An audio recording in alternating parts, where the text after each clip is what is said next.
it's amazing. It can go live. So yeah, what's up? What's up? What's up? Hello, hello. Yeah. Mm, let me see. Very nice. I don't know if it goes dark. I'll light it using this thing. Yeah, I think. Yeah. Yeah. We are live.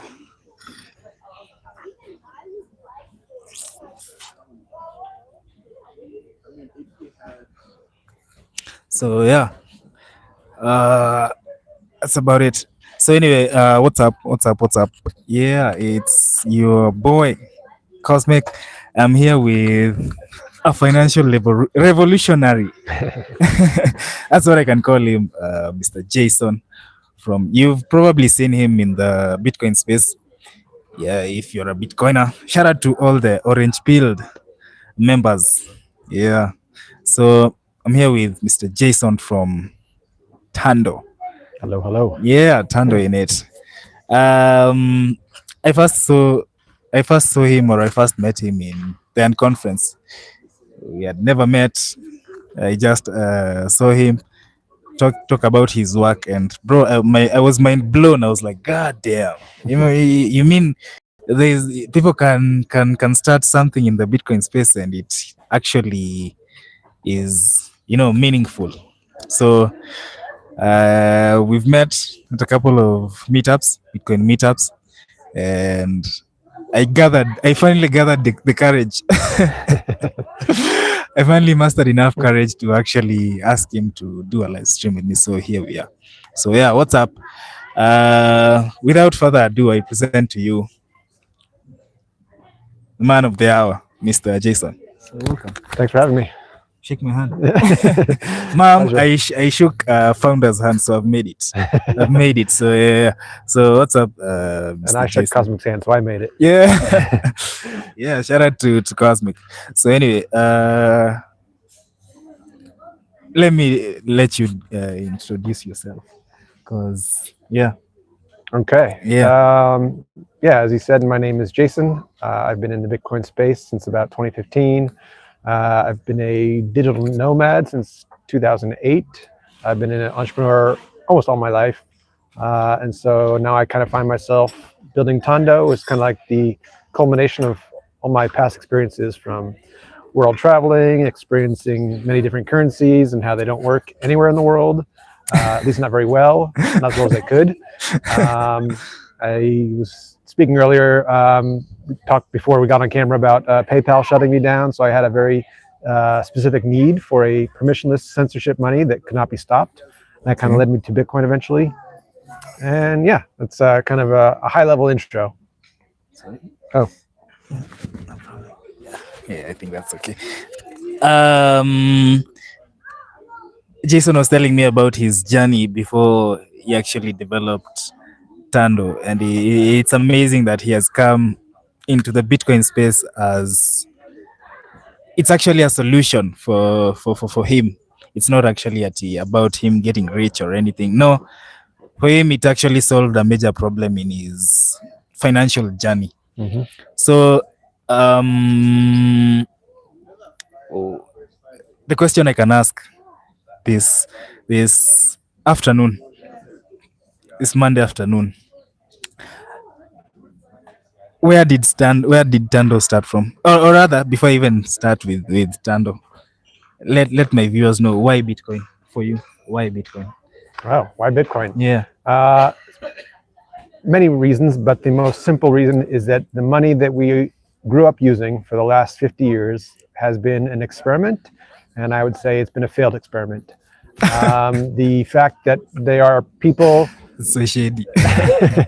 there are people in suits somewhere in central banks that determine the value of your money is kind of an insane concept. One of the most simple ways to understand it that I like to explain is like, imagine if tomorrow I told you the kilometer was changing or the kilogram was changing. Yeah. That is crazy, right? You can't build 100%. a society on a system of measurement that constantly changes. And yet that's what our money does, right? We all know that the money we're using today, the fiat currencies, lose value every day. Okay. They're programmed to lose value. When the central banks tell you we're targeting 2% inflation or 4% inflation, they're telling you we are going to steal 4% of your value every year. That's insane. And yet we That's keep using that crazy. system, Yeah, that's right? crazy. And so why Bitcoin? Well, because Bitcoin doesn't let anyone steal the value of your time. It's a fixed supply asset. It's global. It's neutral. Anyone can adopt it whenever they want, and no one can stop you. So it's permissionless, which is fantastic. And no one can devalue your time and energy that you put into the universe. So for you, it's about Fairness. the fairness. Yeah. Yeah, that's what I've gotten from Mhm. your submission. Where does it all start with you and Bitcoin? So I was running a business online. I was kind of doing the digital nomad thing back in 2005. I started a company, and I started off using PayPal as a way to accept online payments because that was the easiest way. You could quickly get bootstrapped and start accepting online payments. Okay. About a year into that project, PayPal decided that they no longer wanted my business. And they shut down the account and they froze the money, even though it was completely legitimate and legal business. It was registered. Everything was above board. They just decided that for whatever reason, they no longer wanted our business. And so that was kind of my first rug pull in the fiat system. And I realized, okay, if they can control your money, they can control you. And they can tell you, What to yes, do? you can, and yes, you Yeah. cannot do this. And so that was in 2005, 2006. Later, in 2009, Satoshi dropped the white paper that talked about Bitcoin, which was like a peer-to-peer, decentralized form of money that could not be stopped. And I didn't hear about it until 2015 when I read an article about the Silk Road, how people were using it without permission and unsensible ways. And I kind of put two and two together. I realized, wait, I had this exact same problem where someone stopped me from being able to accept online payments. And here's this new solution to a problem that I had experienced firsthand. And so, yeah, I looked into it deeper, bought a little bit, wish I bought more. But yeah, and we actually used it as a way to circumnavigate the blockades of the credit card processors. So we started accepting Bitcoin on this website, probably 2018, 2019, somewhere around there. Oh, so that was your journey with Bitcoin. How comes PayPal was freezing your funds yet? To this day, I don't know. They never tell you. They just, they probably have some mandate from some, their higher ups, and they can just rug pull you at any moment. They don't have to explain it to you. They owe you nothing, right? True. It's their business. They can do what they want. Bro, I've experienced the same thing with PayPal, and it's not. It's very disgusting. That's the word I can use. It's Yeah. very disgusting. Because how comes I can work for my money yet you're telling me that money is not legit? Yeah, it's crazy. Yeah, it's crazy. So that was before you even started Tando. Oh yeah, many years before Tando. That was many years before Tando. Now, at this moment, what was going through your mind when now you've started adopting Bitcoin and you're now down this rabbit hole? Was it a blissful experience or you were having challenges? When I first heard about Bitcoin, I didn't, no one quite understands what this new technology is. Yeah. I like to equate it to the internet, right? The internet was a brand new technology that humans had never seen before in their life. Yeah. And as we all know, it's super powerful. We're now streaming video across the world because of the internet. Yeah. So it's just part of our life now. Okay. I do believe Bitcoin's the same thing. It's only 17 years now, 17 years old that Bitcoin's been around. So it's still very early. You can imagine when the internet was first 17 years old, it's not like it was today. Yeah, But true. we're building out the base layers and additional layers and the tools and the infrastructure to finally have a neutral global payment protocol that is fair to everyone. And we no longer have to rely on central bankers to tell us what the value of money is. So we are still actively participating in building it. Oh yeah, it's still very early. We need many more developers and builders and network participants to chime in. It's like I said, it's a permissionless open protocol, so anyone is welcome to contribute. There's actually a great organization here in Nairobi, BitDevs Nairobi. They meet last Saturday of every month. It's very developer centric, but anyone's welcome. You don't have to be an expert. You don't have to be a super nerd. You can just be a regular person off the street that wants to come learn more. It's open for anyone to join, and yeah, welcome. Was that your thought process when you started? Did you think that Bitcoin was for nerds? Yes. I mean, when you're dealing on the base level protocol, it really is for nerds. Yeah, you have to understand networking, you have to understand game theory, you have to understand databases, all these technologies that underline the protocol itself. But that's for like the super nerds and the cryptographers and things like that that are building out this super secure and decentralized network, and all the mining and all that stuff that goes into it. That's very technical, and you have to be very technically oriented to understand that. But we're now at a point, 17 years on, where you can kind of ignore a lot of the very technical stuff, and you can build applications on top of this thing, which is kind of what Tando did. We just took some of the pieces that all the very advanced cryptographers and miners and database programmers and network programmers, they built all the hard stuff. And now it's up to entrepreneurs to come along and build on top of that and build useful tools for the average person. So it actually took a while for you to understand how the ins and outs of and I still don't understand. I can't agree with you. I could not. If you asked me to do any cryptography, you'd be screwed. I can't do any of that math. I'm not good at any of that stuff.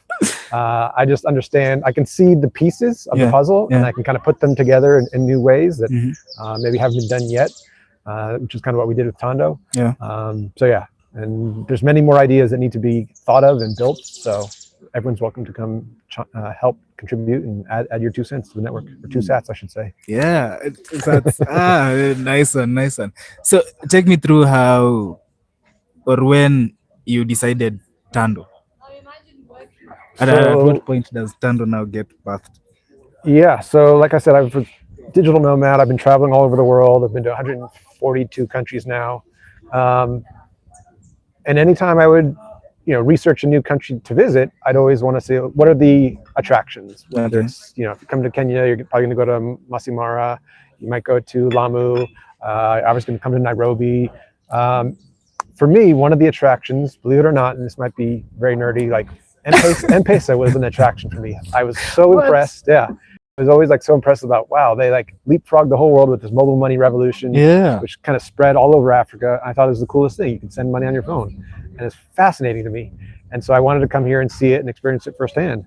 And so as soon as I crossed over the border from Uganda, I got a SIM card and I sent my transactions. It was the coolest thing. And so that always stuck with me. And then I met my co-founder, Sabina, at some point. And kind of fast forward a little while, we were talking about Bitcoin. I had met up with the Bitcoin Datas here in Nairobi, went to some of their graduations and things like that. I was really starting to become immersed in the Bitcoin scene here in Kenya. And at one point, Sabina had mentioned to me, I wish you could spend Bitcoin just like M-Pesa, right? And through a couple other interactions, we would either have an Uber driver or a waitress, and we would try to get them interested in Bitcoin or see what they thought about Bitcoin by just leaving a little tip in Bitcoin and having them open their first wallet and sending them Bitcoin, and they're very appreciative and said thank you. And the next question was always, how can I spend it? And I didn't quite get it that right away. It took me many interactions like that when it finally clicked, because for me, coming from the United States, Bitcoin is more of a tool for saving. But hearing people constantly say, how do I spend it? How do I spend it? How do I spend it? I kind of realized through Sabina's help that, people just see mobile money as mobile money. They just think I can take this money on my phone and turn it into goods and services right away. And that didn't exist for Bitcoin. It was a long process. You'd have to sell it on an exchange, and then you'd have to turn it from Bitcoin to USDT, from USDT to KES. And at that time, it was Binance that was only doing that. So and it was a long process. It was slow. There was fees, and it just was not. It didn't feel like a money at that point. It was a process. It was a long process. And so Bitcoin was great as a store of value. However, it was not great as a medium of exchange. And through listening to the people here in Kenya say, how do I spend it? They were literally saying, without saying it explicitly, they were saying, okay, I just want to spend this thing. Thanks for the tip. How do I spend it? How do I spend it? Yeah. And so by putting two and two together, we realized, okay, it needs to work just like M-Pesa for people to accept it and to realize, okay, this is just like money that I'm used to. Okay. And so took a little bit of research. We found, okay, M-Pesa has an API. The Lightning Network, which is a layer 2 on Bitcoin's base layer, lets you send Bitcoin transactions instantly and for basically free anywhere in the world. And so by just marrying the Lightning Network and the M-Pesa network, we now had Bitcoin that was easily expendable and as cheap to send, or cheaper actually, than M-Pesa itself. Actually, that's you've said a correct thing. It's actually cheaper because I've used it. It actually allows you to send sats, Bitcoin sats, without the transaction fees. So it's actually a good thing. But let me ask you, why, Ama, how did you choose M-Pesa? Oh, because it's everywhere. It's ubiquitous. I think the grand vision is that everyone accepts Bitcoin for goods and services. So you can go to a coffee shop like here at Wait a Bit, you can spend your Bitcoin. It's one of the few places you can actually spend Bitcoin here in Kenya. But eventually you want to be able to spend it everywhere. Right? You've got this great money-saving technology in Bitcoin. Yeah. You save it so that you can spend it in the future, right? Yeah. You can't sleep in your Bitcoin. You can't sleep in your shillings. You can't wear your euros. You can't eat your yen or dollars. Like, you need to take this money that you save and turn it into goods and services to make a better life for yourself and your family and your future. So, yeah, eventually, I believe every business, every employee will want to be paid in Bitcoin. We're not there yet because the education takes a while, but eventually that will happen. But until that happens, there are hundreds of thousands, if not millions of people that have Bitcoin that want to be able to spend it, right? They've saved their value in this great tool. Now they want to be able to spend it. Yeah. And so now with Tando, you have the tool. Anyone in the world can come to Kenya and spend their Bitcoin anywhere in Kenya because M-Pesa is everywhere. 54 million people. I think I saw a billboard today. There's 50 million people using Safaricom. I think the number is probably 35 million people have an M-Pesa account. Yeah. Because obviously children don't have M-Pesa accounts necessarily. But yeah, 30 plus million people have an M-Pesa account, which means you can spend and send Bitcoin to all of them. Yeah. So that's pretty powerful. And so there's not too many other places in the world where that opportunity exists. It's just, Kenya is so technically forward because of M-Pesa's prevalence throughout the country that it really made something powerful with Tando by combining the future of money, which is Bitcoin, with the existing payment rails here, which are just fantastic. So it's really a perfect marriage. How did you get to convince your, can I say, your first batch of developers to develop this app? Because I paid them. Forget paying. Like, did you just how did you find them? How did you build that community of developers and convince them, hey, you can develop something in Bitcoin? Because again, I'm taking you back to in time whereby it's a new space, it's a very fresh perspective. So it's kind of hard to tell someone about devote your time and energy into this thing and let's hope that it will catch on.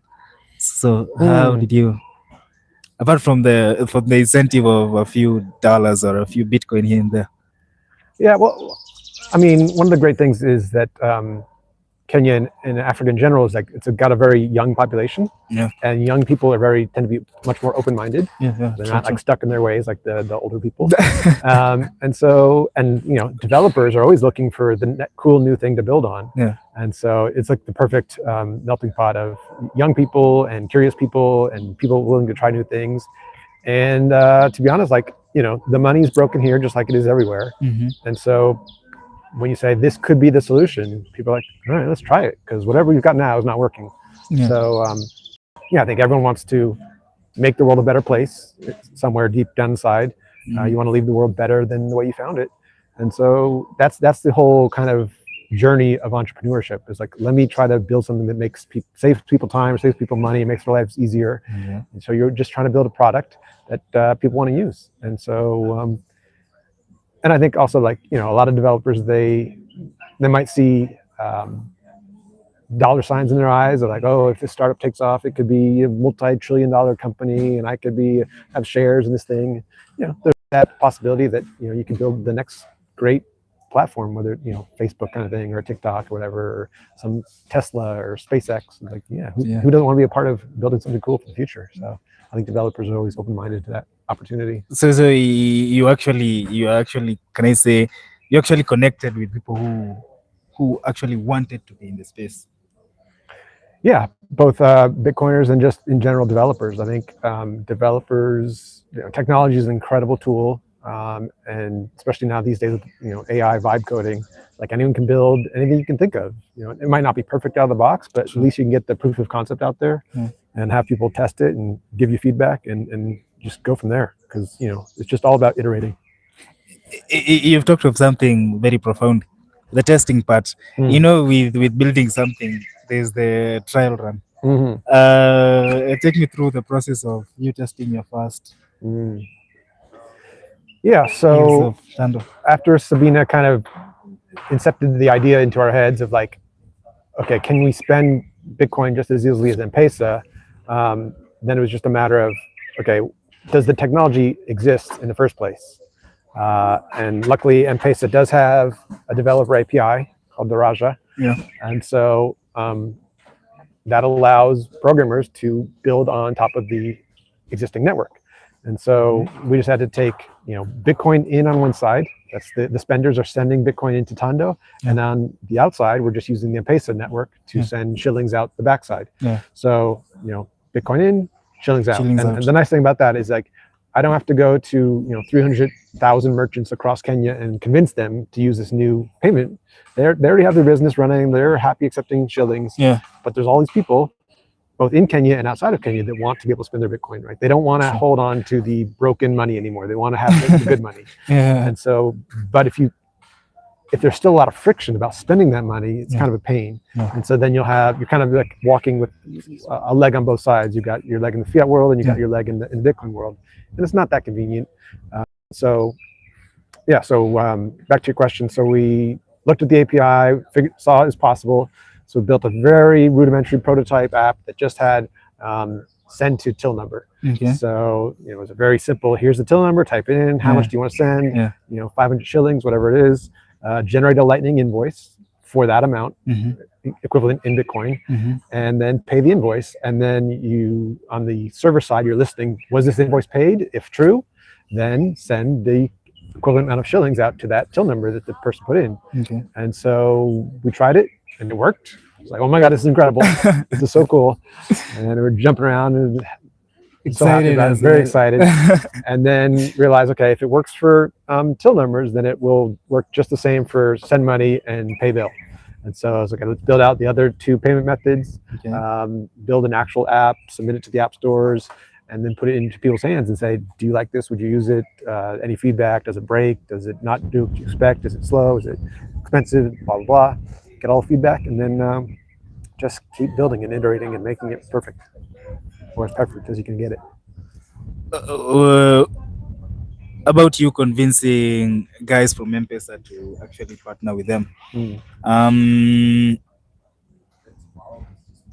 Where was your headspace? How was that? Can I say pitch meeting? Yeah, can I call it that? Yeah, that pitch. Well, there actually never was a pitch. There's a lot of companies in Kenya that act as PSPs, payment service providers. Okay. So we never actually had a conversation with M-Pesa directly. Well, we have since then, but at the beginning it was just, okay, let's find someone that has a PSP relationship with M-Pesa. And so we use their API, which is kind of a wrapper around M-Pesa's API. So API on top of API. Okay. And so that was just like the proof of concept because, when you're first starting out, M-Pesa is a huge company, one of the biggest in Kenya. Oh, yeah. And so it's actually, I consider it as a bank more than a company. Yeah. They have the licensing with the central bank and all the powers that be. Yeah. And so, when you're a startup, you're not going to go to the top. You're going to find, a third party to act as the middleman. And so we found someone that acted as the middleman that let us build this tool. Very nice. And a funny story is like, so we were actually using their service, their API, and their CEO on their own reached out. When we first had Tando, I think the minimum transaction was I think it was around 200 shillings. So Mhm. yeah, that was the minimum amount you could send. And the reason was because the third-party provider had their own transaction fees that we had to pay. Okay. And so if you got any lower than 200, it means like our fee was almost 50% of the transaction, which didn't make economic sense. Yeah. And he realized that because he started using Tando himself. Okay. And so he reached out proactively and said, would you like me to lower your transaction fees so that you can lower the minimum payment on Tando? I was like, No sure. way. It Yeah. was his idea. Yeah, this is an idea. I was like, sure, absolutely. And so he dropped the fees for us so that we could lower the minimum transaction fees on Tando. The most amazing thing when you speak of transaction fees, I've seen there's a feature in Tando that allows you to send up to 2,000 bob without you having transaction fees. It's actually, yeah, it's from 15 to 50,000 transactions. There's no transaction fee. From 15 to 50,000 Kenya shillings. Yeah. How does that work on your side? Aren't you? Is that profitable on your end? That's what I didn't understand. Like, yeah, the transaction fees, I thought. no one understands this. Everyone always asks, how do you make money? Yeah. Well, that's a much deeper conversation because you have to understand what is money. Mhm. And the simplest way to understand it is that Bitcoin is better money than shillings. Yeah. And we're getting the good money. Okay. Right? You're giving us good money. We're Okay. getting rid of the bad money. And like I said earlier, Mhm. every fiat currency has inflation baked into their protocol. Okay. Right? You're guaranteed to lose money if you're holding fiat. True. So by not holding fiat and holding Bitcoin, it will go up relative in purchasing power. It will go up relative to the fiat currency. So we're getting the good money, which outpaces the transaction fees that we're. Because I didn't understand that your method of working. I was like, M-Pesa only makes money because of the transaction. How are you able to sustain all these operations? Right. So we're basically covering the transaction fee for every user, every transaction. Yeah, we pay that. I've seen it on your behalf, which makes the incentive to use more Bitcoin. Yeah. And since we're getting Bitcoin, the value of the Bitcoin goes up in purchasing power. Yeah. So it's like win-win for everyone. We save you transaction fees. We get the Bitcoin. The Bitcoin appreciates the value. The Bitcoin network appreciates the value overall because there's more people using it. So, we take the loss up front for the payoff in the end. Yeah, I think that's the model I'm getting from you guys. Because I'm seeing this your app actually not taking transaction fees, and I'm like, hey. Well, that's why there's a lot of other what I'll say Tando clones, but they use stable coins, quote unquote stable coins. I call them unstable coins because they're still pegged to the dollar, and the dollar is also losing value, believe it or not. And so they could not do what we're doing because they're still using fiat at the end. So they would have to charge you transaction fee to make up for the inflation they're losing plus the transaction fees. So because we're using Bitcoin, which is better money, we have that advantage. Oh, so Tando is actually better than this other. Of course. Because all these other apps, I'll say, they're still on the fiat system. You're still transaction on the broken system. Yeah. Right. We're trying to get off the broken system onto the better system. And so if you're still using unstable coins, you're still buying US debt, through a roundabout way, and you're not helping make the world better. You're just procrastinating and prolonging the broken system. So, yeah. I'm hearing you saying about broken, can I say bad money or broken money? Could you take me through how that works for you? Okay. Why are you calling it bad money or broken money? Okay. Very simply, you cannot save in fiat currencies. It's impossible. The second you earn the dollar or the shilling or the euro or the yen or any currency, the second you earn it, it's already losing value. The moment you put it in your pocket or in your bank account, it's losing value, right? Most central banks around the world, they target, I'll say most of the central banks in the Western world are targeting a 2% inflation rate. Yeah. And they think, the whole notion there is like, well, we have to make it lose value so that people will go and spend it into the economy, which is just insane, right? Like I said earlier, like you have to eat, you have to clothe yourself, you have to have housing, all these things you have to do. You're gonna spend money. You don't need to incentivize someone to spend money because we have the incentive to survive. You have to spend money. So you don't need to steal value or force the currency to lose value to incentivize people to spend it in the economy. We already have that incentive. Yeah. But that's one of the excuses they use. I think that's probably the excuse. That's not the real reason. Mhm. I was kind of saying earlier before we started recording that like they don't teach you about where money comes from in school And how it works. and how it works. Right? There's no incentive for them, the powers that be, to teach you how money really works. We could put on a tinfoil hat and go down the conspiracy route if we wanted to. The fact is, like, we're not taught that in school, right? Yeah. Why don't they teach you? No Good one question. No one knows. But if you really want to understand what money is and how it works, I would suggest studying Bitcoin because, it just, the example I gave earlier, it's absolutely insane to think that some guy in a suit somewhere in the world can tell you that, oh, by the way, we're going to change the kilometer tomorrow. We're changing the kilogram tomorrow. They're not going to tell you. Yeah, they're never going to tell you that. Yeah. But humanity can build fantastic things when we have constant units of measurement, right? We can send rockets to the moon because we understand, pressure. We have a standard unit of measure for pressure, for gravity, for velocity, for energy, for distance, for all these things that we have a standard unit of measurement. I call some factory and said, hey, I need, a kilogram of aluminum. Well, I'll give you exactly 1 kilogram of aluminum. You know exactly what you're getting. But you can't do that with money. Like the whole money system's like, I need $1,000. Well, what does that mean? Well, I want 1,000 units of purchasing power. It's not the same as 1,000 shillings. Oh, definitely not. It's not the same. Yeah. So your concept is you're calling it better money because it's the same when it cuts across everywhere in the world. It's literally the same unit. Like 1 Bitcoin is equivalent to is the same. Can I say has the same value in Kenya as 1 Bitcoin? Exactly. Just like a kilogram is the same in Kenya, is the same in New York, is the same everywhere. It's the same everywhere. Standard unit of measurement for weight. Kilometer, standard unit of measurement for distance. Right? There's no standard unit of measurement for value until Bitcoin. And now we have that tool, which is absolutely incredible to be living through this paradigm shift for humanity.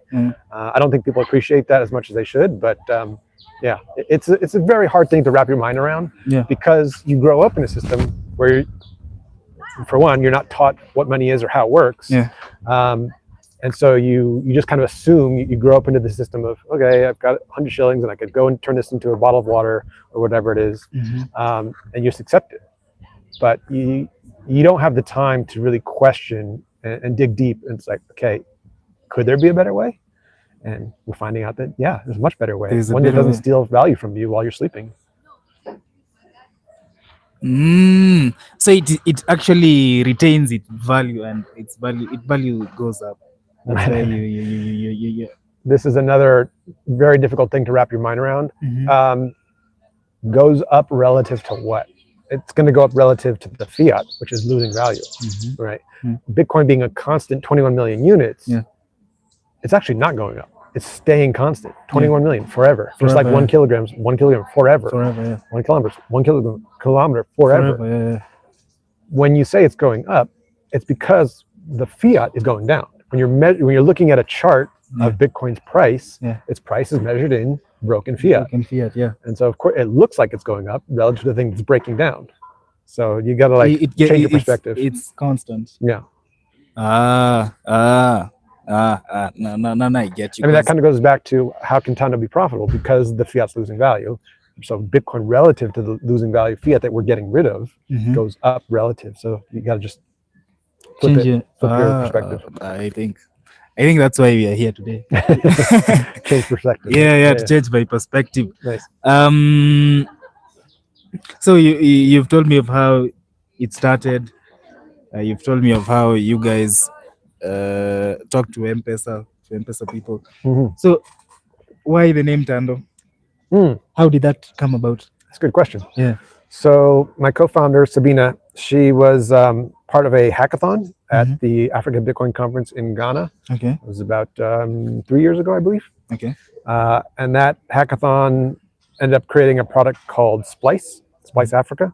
I think that's what I've seen when you send money to someone else. Exactly. So Splice Africa. And so so when we were in Ghana, we before the conference we were taking a little road trip across the country. And we, what was the name of the village? I can't remember the village, but there's a tribe in the kind of north central of Ghana, the Ashanti tribe, and they had a deity that was the deity of thunder and lightning. Okay. And that the name of that deity is Tando. Tando. Hence the lightning. Right. And so Tando's logo has got the lightning bolt because we use layer 2 on Bitcoin, which is the lightning network. Yeah. And so, yeah, so the green is the M-Pesa, obviously. The Tando, the lightning bolt is lightning, and the Bitcoin orange. So that's the kind of the logo. Nice. And yeah, the name Tando is the deity, the god of thunder and lightning. So how does now you and Splice come to merge? Yeah, so Splice was working on kind of their objective, their mission is trying to solve the problem of cross-border payments in Africa. Okay. You know, Africa, 54 countries, there's like 42 currencies. Yeah. It's very difficult to do cross-border transactions because, you know, there's not a lot of demand for the Tanzanian shilling in Kenya. True. There's not a lot of demand for the Naira in Kenya. There's not a lot of demand for the CD in Nigeria, this and that. So it's like, you've got all these currencies, and so it's very difficult to do cross-border trade because I don't want the currency from this other country unless I have the need for it. Yeah, you want your own. Yeah, true. And so how can I buy, let's just say, maybe rand. Well, I was going to say, I'm trying to think of an example, like what would I buy from Tanzania? Maybe oil. Oh, yeah. I want to buy Tanzanian oil, but they don't want Kenyan shillings, they want Tanzanian shillings. True. Well, I don't have those. I have to go get them. Yeah. And so, so basically what happens is the dollar is pretty much the hub currency. So I'll take my Kenyan shillings, I'll go to a bank in London or New York, I'll say, hey, I need Tanzanian shillings. So I'll sell my Kenyan shillings for dollars, take those dollars and I'll buy Tanzanian shillings. Yeah. So there's always this middleman in the transaction. Yeah. And that creates a lot of friction. It slows things down. Yeah. And so, yeah, there's so many fintechs that are trying to solve cross-border payments in Africa. And I don't think it's ever going to be solved until we get onto Bitcoin. Why do you think it's never going to be solved? Because there's always going to be the middleman in the middle until you have something neutral. And Bitcoin is the only neutral, digital, permissionless currency that exists for everyone in the world. It's the same for everyone in the world. It's accessible to everyone in the world. And it doesn't, for example, a lot of people think, quote unquote, unstable coins are going to solve the problem, but it's the same problem because what's backing the unstable coin is just US Treasury bills. And so you're just using the US dollar system as the middleman again. And so, yeah, we've seen what happens when countries try to get off the dollar system and go to a different system. Like right now, there's this notion of the BRICS, Brazil, Russia, India, China, these countries that are trying to create these new payment rails. And why are they doing that? Because they have seen how the US can weaponize the dollar. Right, whether they shut off the Russian reserves when the Russia-Ukraine issue happened, you know, see what happened with Gaddafi when he tried to introduce a African currency backed by gold. Saddam Hussein. So make no mistake, the U.S. will weaponize the dollar disposal when it serves them. And so you can't build the future of finance when you're subservient to the Federal Reserve and the powers that be that issue the dollar. So you need something neutral that doesn't, you know, put you back in the same boat. And so Bitcoin's the only digital neutral asset that is global and can serve everyone without sacrificing your financial sovereignty to another country.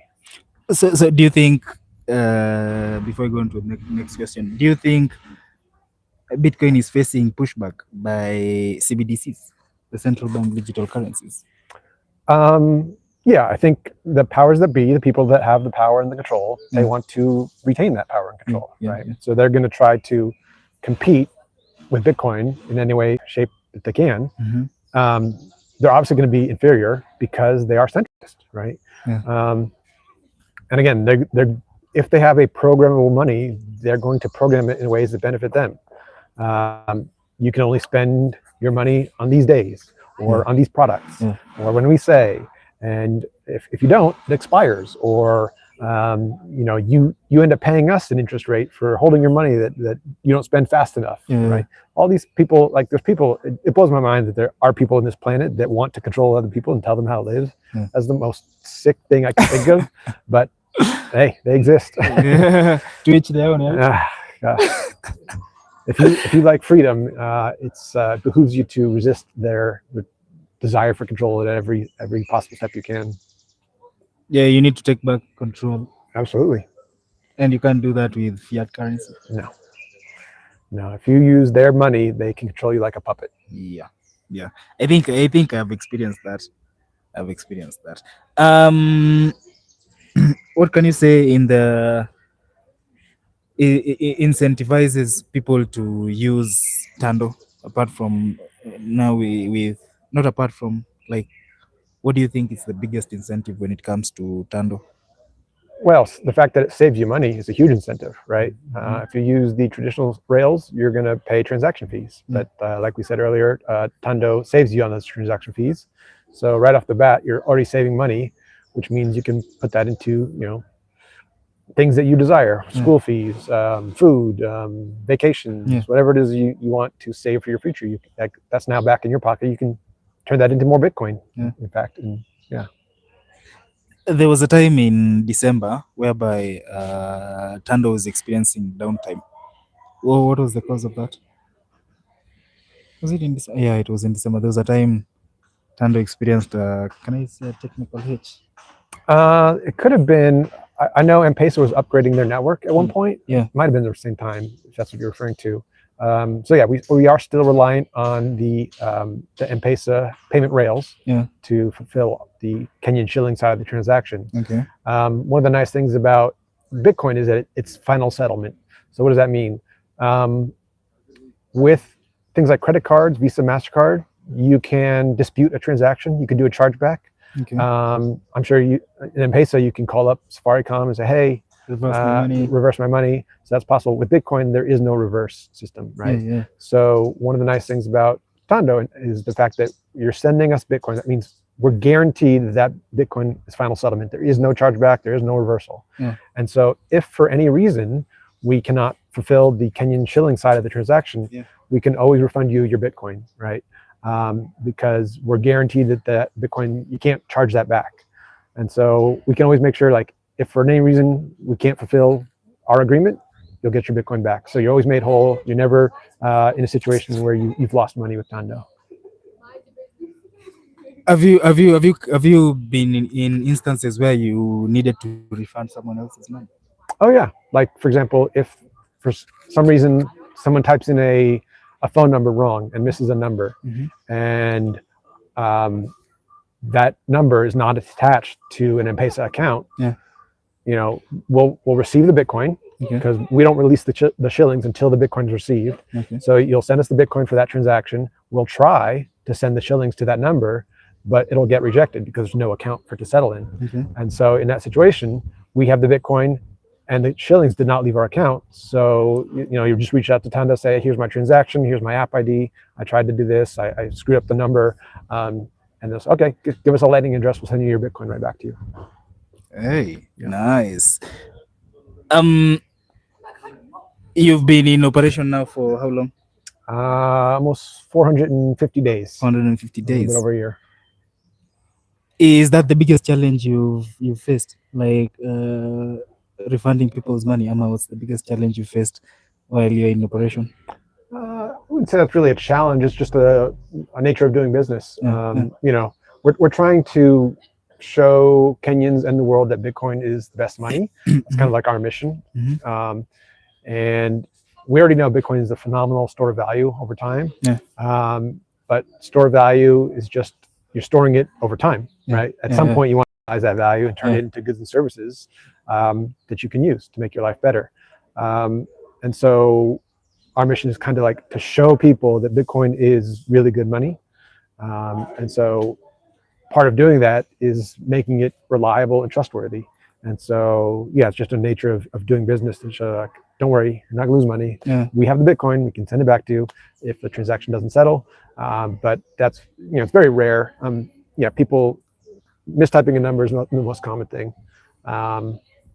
The other common one we see is there's one bank in particular in Kenya, Sipidan Bank or something like that. I think it's the bank that Ruto's behind. Or the Syrian bank. Sidian Bank, that's Yeah, right. yeah, yeah. So for some reason, if you try to send money to that pay bill Yeah. and you don't put your full 15-digit, I think it's 15-digit account number, Yeah. it will reject. But every other bank seems to be okay. It's just that one in particular. But yeah, if you put the full account number, it goes through fine. So something like that's been one of the, I guess, the challenges is learning how the intricacies of the whole fiat network system works. Yeah, there's a lot of it's not broken. It's just Yeah. quirks in the system, you know, Okay. that you have to work around or understand. Okay. And so, yeah, every day we like learn something new about how the different quirks in the system. Has there been a day where you've experienced maybe a challenge and didn't know how to work around it? You had to learn there and then. I would say when we first introduced the app to the masses, the general public, Yeah. was during the African Bitcoin conference. It was here in Nairobi Yeah. a year ago. And you know, we had been beta testing the app and getting feedback from a small group of users, but we realized, okay, this is the time to really launch it because, you know, hundreds, not thousands of Bitcoiners were coming into the country from all around the world, especially from all around Africa. And there's nothing Bitcoiners love more than spending their Bitcoin. Yeah. And true. so here was this new app that was getting all this hype and people were excited about it. And you could literally spend your Bitcoin anywhere in Kenya. And we did not anticipate the amount of volume that we saw. Like, you know, we were doing small tests with maybe a couple hundred local Bitcoiners that were like testing the app, and all of a sudden now here's thousands, and some of them very wealthy in Bitcoin terms. Yeah. And so they were spending. Yeah. And so like, oh my god, we were like rushing to make sure there was enough liquidity on the shilling side to be able to fill all these transactions. But luckily we had a good team working on it, and were able to get it going. You've mentioned the aspect of liquidity. I was going to ask you that. Have you ever experienced a point where the traffic is more than the actual, can I say money that you have in your... Yeah, like I said, during that conference, it definitely exceeded our expectations, but because it was still in its it was very new, infancy stages. Yeah. And there's also like a swarm of new people that were using it all of a sudden. We've never seen that before. But now that we've been running for over a year, sure, we can always fulfill transactions. And yeah, constantly learning, adapting, and just making sure, keeping an eye on things to make sure everyone can get their transactions through. Because that's like the most important thing, is to make sure that no one's ever left stranded in a situation where we can't fulfill a transaction, because it's very important that people trust a financial tool like this. And so they have to be able to rely on it. How do you think people gain trust from you guys? I'm gonna trust your apps. Well, one, it's got to be fast. It's got to be cheap, which it is. You know, it's free, free to use, and it's got to be reliable. You got to be able to pick it up at any time of the day and be able to, you know that you can pay your matatu ride to get home, or you can be in the grocery store and buy your unga if you need, and you're not going to be left stranded and in a stuck. And so I think just over time, people build up confidence. And also, like I said, knowing that if something does go wrong, that we're there to help you and support you and make sure you're made whole and never in a bind. So you have a team on standby that is so ready to assist anyone that faces a challenge? Yeah, we're pretty responsive. We're on X, DMs are open, Instagram, Nostr, our WhatsApp is out there. So yeah, you can always reach out, email. We've got all the channels are open, whichever you prefer, we'll respond. And usually, you'll get a response within a couple hours at most. And we'll look into the situation, make sure that you're never losing out on your funds. We'll make sure no one's losing in this situation. And how can I, if I can phrase it this way, how do you get, like, for you,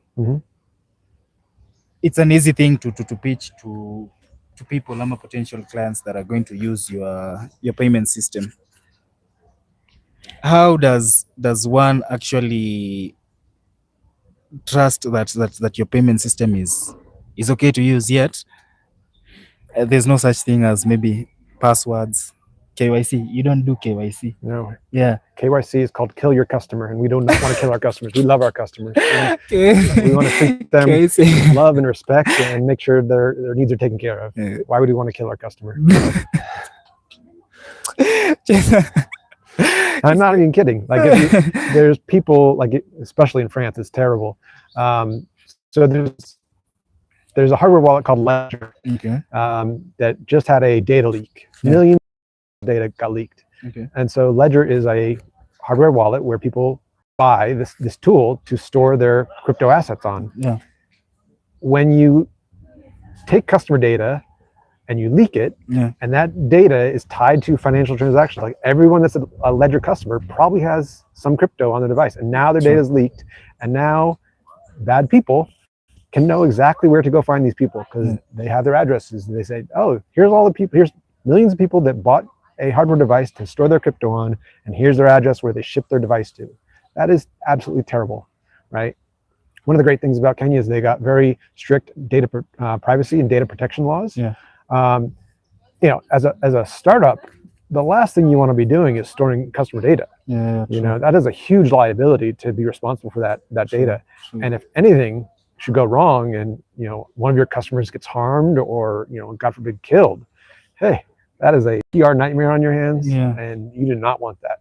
So, yeah. And also the nature of the technology is such that it does not lend itself, it doesn't fix anything that people that believe in KYC think it fixes. So to walk you through a transaction real quick, like I said at the beginning, you put in the payment details. So either a phone number, a till number, a pay bill number, and then you put in the amount. What happens after that is you generate a Lightning address or Lightning invoice for that amount. True. That Lightning invoice could be shared with anyone in the world. I could take that QR code or take that invoice string. I could post on Twitter. I could post on Instagram. I could send it to a friend. So someone else might be paying that invoice. We don't know who paid that invoice. Yeah. All we know is someone generated that invoice. And when that invoice gets paid, we release that amount of Kenyan shillings to the payee's information that you gave us. Yeah. So the KYC, if we have KYC, there's no guarantee that the person that paid the invoice is the same person that generated the invoice. So the technology doesn't really doesn't lend itself to KYC systems. So that's why we don't even waste our time with it. Why would we build in extra friction, right? We want to make this tool fast and easy and free. So it just doesn't make sense to add KYC because more friction and more risk and more liability, and it just doesn't add anything to the system. So to you actually KYC it's excess. It's excess for you. It's excess data that we don't need.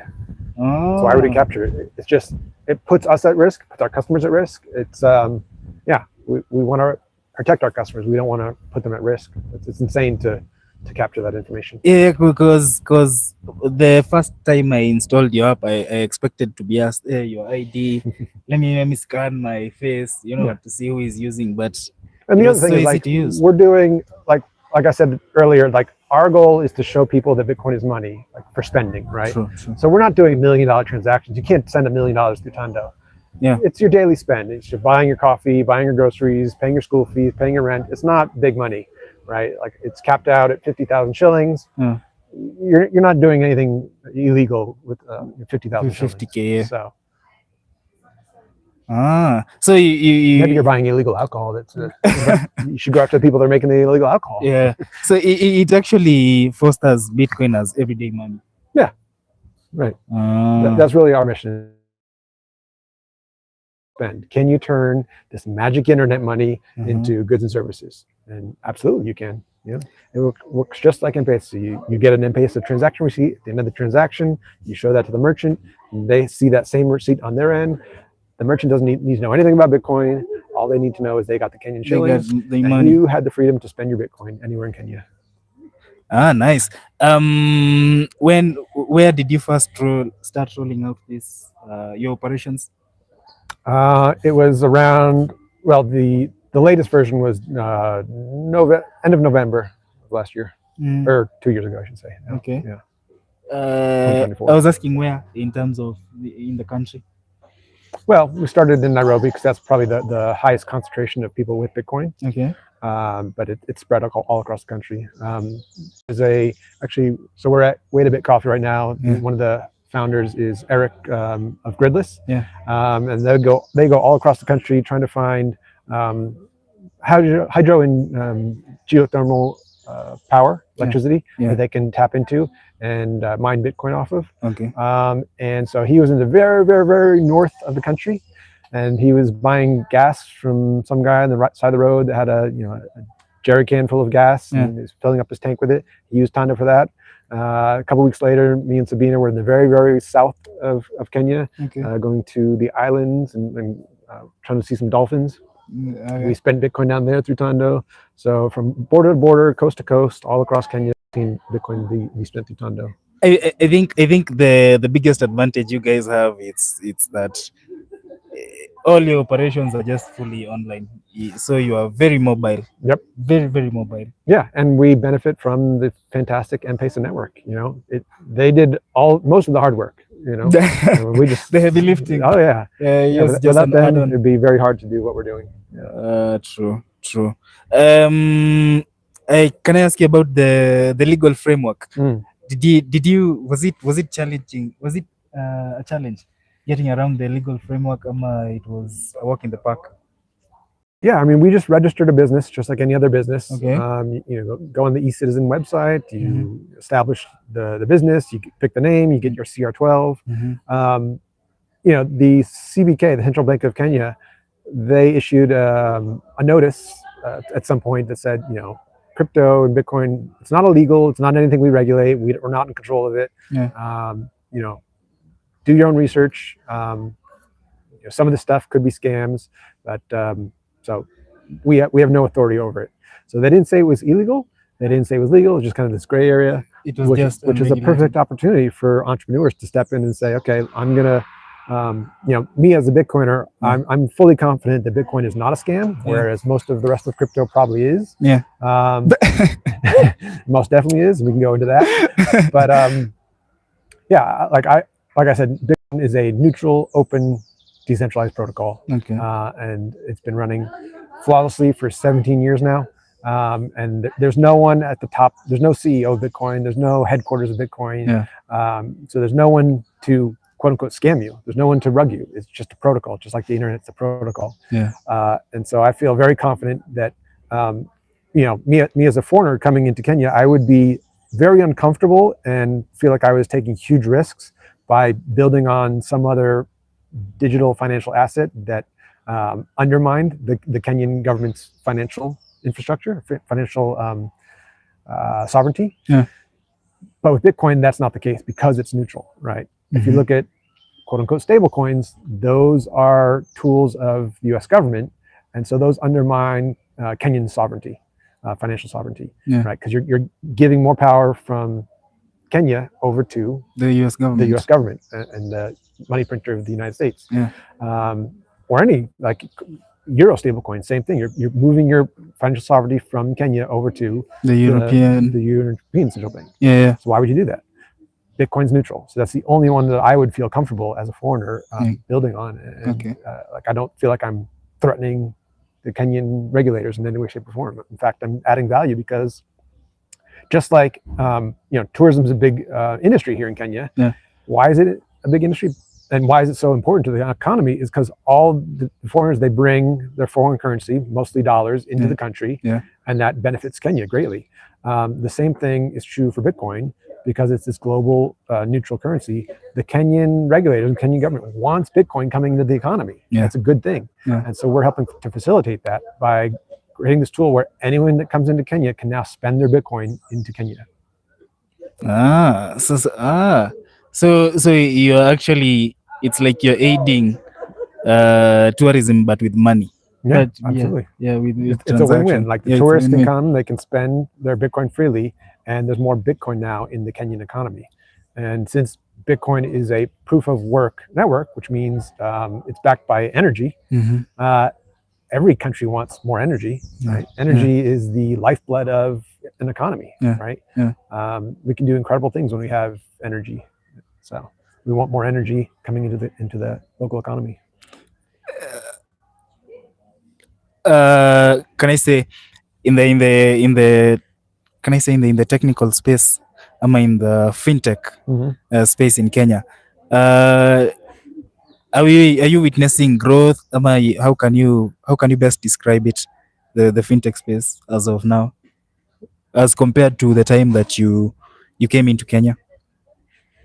Um, well, I only really focus on the Bitcoin niche of the broader fintech space. Okay. Um, and yeah, it's growing leaps and bounds. Every day, the network, TikTok next block, every 10 minutes, there's a new block being mined on the Bitcoin network, Yeah. which is further securing the network, which is, further increasing the Lindy effect of this new asset. Okay. And as people put more of their time and energy and value into the network, it shows, it increases in security, it increases in value, more people trust it, and it just continues to grow. And so I think we'll continue to see the same through, over time. Nice. As I wind up, what final words do you have for guys in the Bitcoin space? Am I looking forward to join the Bitcoin space? Bitcoin is permissionless, so you do not have to ask anyone for permission to join the space. Yeah. That being said, Bitcoiners are some of the most generous people with their time and energy. They're more than willing to help you, True. get involved. They're more than willing to help you learn. They won't ask you for anything for it. Yeah. You didn't ask anything from me. I didn't ask you anything. I'm happy Yeah. to do this conversation. Yeah. Happy to share my knowledge. Just jump in, ask questions, be curious, and build on the network, add value, and you will be rewarded. True. I've never heard such true words than from what I've heard today. But anyway, I think that has been my time. Yeah, I think we are done here. Anyone who has any other questions for Jason, how can they where can people find you, or maybe network with you? Sure. Yeah. So the website is tando.me. Yeah. You can see at the bottom of the page is our link to our Twitter, our Instagram, our Nostr, Yeah. our TikTok, Yeah. our YouTube, all that stuff. On X is probably where we're most active. So it's Tando_me Yeah. is the handle. Reach out there. Also, hello@tando.me is an email address you can reach out to. Happy to have conversations and help you adopt Bitcoin and improve your life by adopting Bitcoin to better money. Yeah. So interact with Tando and make Bitcoin everyday money. Bitcoin is actually the better money. Yeah, that's what I've come to understand. So Absolutely. yeah, study your Bitcoin, save in Bitcoin, because it's the better money. Anyway, that has been my time, and it has been 60 minutes with Jason from Tando. I have learned not a thing or two. I've learned a lot that I didn't know in the Bitcoin space, and I'm hoping we can do this again some other time. Absolutely. Yeah. Thanks for having me. So thank you for hopping onto my stream. It has been an amazing time with Jason. We are here at Wait a Bit Coffee. You can come spend your Bitcoin here in Gigiri. And Otherwise, they give you a discount if you shop with Bitcoin. So yeah, save money. so you're saving money. It's a win-win. Otherwise, that has been my time, and I'll see you guys on the next one. Remember, Satoshi Sinatosha. Yeah. Bye. Yeah. Buy, save, and spend in Bitcoin. Yeah.